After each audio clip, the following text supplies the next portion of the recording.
Hello again, students. Mr. Kaczynski here. We're going to do 5.2 practice your skills, and we're dealing with parallel and perpendicular lines, mainly in how they kind of relate in linear systems. Here we go.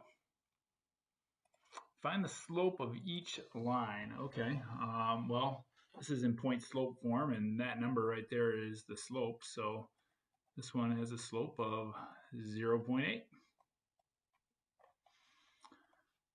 This is in slope-intercept form, and that number right there is the slope. So we're dealing with a slope of -2.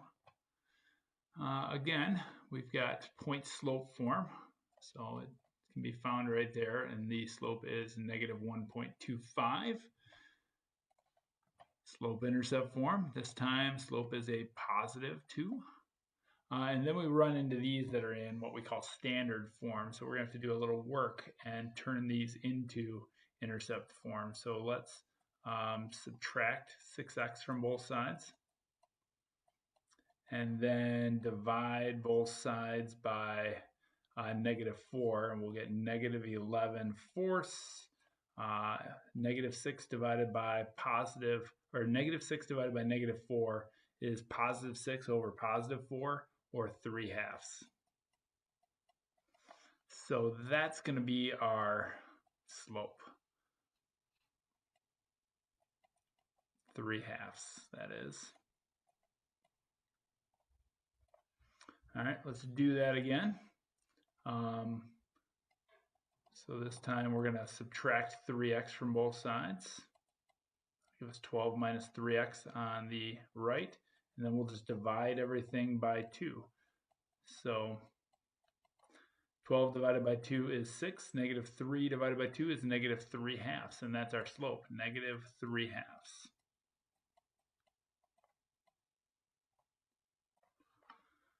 Moving on. Same idea. Let's add 9x to both sides. And then we'll divide everything by 6. It really doesn't, you don't have to simplify the y-intercept, but I will. -4 divided by 6 is like -2/3. And then 9 divided by 6 is 3/2. So our slope in this case is 3/2. And one more time here. Let's subtract 10x from both sides. So 7 minus 10x on the right, and then divide both sides by -15. So we get -7/15. And -10 divided by -15 is +2/3. So our slope is 2/3.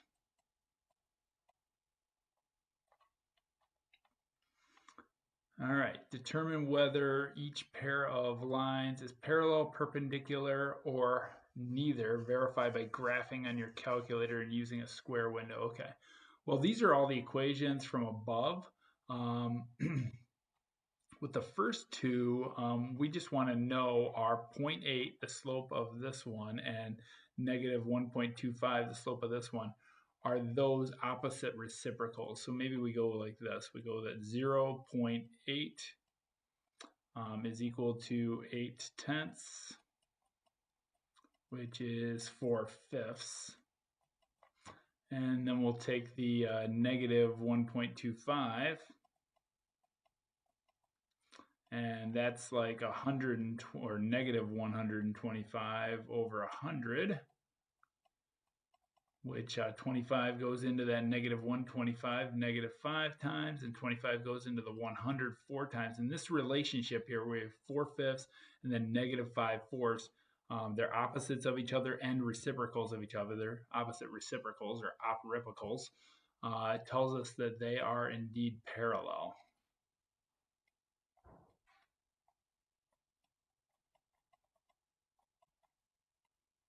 All right, let's graph them to make sure. So 0.8 times x minus 4 plus 7, and -1.25 times x minus 3 plus 1. If we go to our window, we can see we have a square window, negative 10 to 10, negative 10 to 10. So let's graph it. And they are perpendicular. That might not look like a right angle right there, because actually it's not really square. This window is wider than it is tall, even though the scaling is just a little different actually. All right, so this second one here is neither, because the slopes are not the same, -2 and +2, and they're also not opposite reciprocals, so neither. All right, on C, what were our slopes here? We already did the work. Let's not do it a second time. So we had slopes of 3/2, and then the other one, the -9x, that was also 3/2. So that would make these parallel. And I need to go back because I just discovered that I said parallel over here, but I meant to say perpendicular. This relationship over here of 5/4 to -5/4, I'm sorry, hopefully you're paying attention, is perpendicular.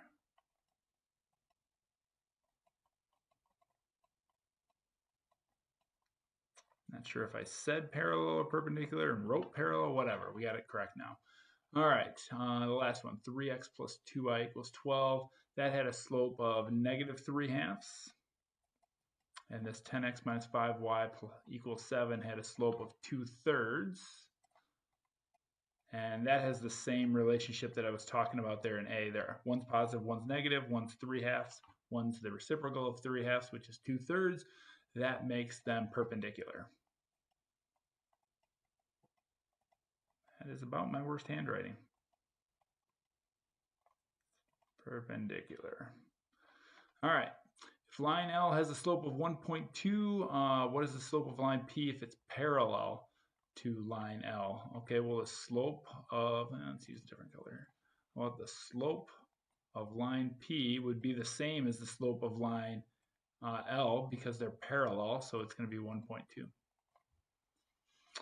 All right, now what about if they're perpendicular?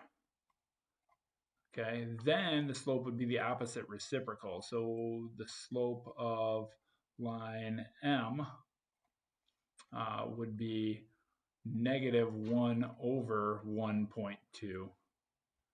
So you got it, instead of positive, it's negative. Instead of 1.2/1, it's 1/1.2. So let's make that -10/12, which is what? -5/6. So you could just go off your computer calculator and do -1 divided by 1.2, hit enter, and then math, enter, enter, and there's a -5/6. What's the products of these slopes? So, well, let's check that out. I mean, probably the easiest thing to think about is that this is 12/10, which is 6/5. So when you do 6/5 times -5/6, you're going to get -30/30, which is just -1. Or yeah, -1. So that's the product. The product of two perpendicular, the slopes of two perpendicular lines will always be -1. And lastly, find the equation in point-slope form of a line that passes through this point and is perpendicular to that line. Well, we know the slope of our new line is going to be -1/3, okay, because we're doing the opposite reciprocal of this 3 right here. So our equation then, we're doing it in point-slope form, is just going to be y equals -1/3 times x minus 8. Not sure why I switched to blue. I meant purple.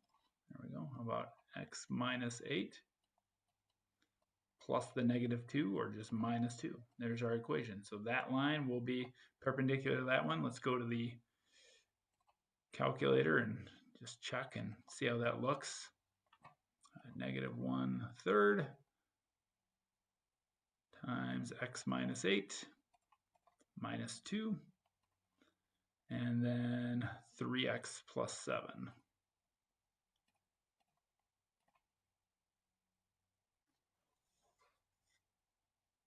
Yep, they are perpendicular. And if they look slightly not perpendicular, it's just the graphics on the graphing calculator. They're making it look a little off. Trust me, they are.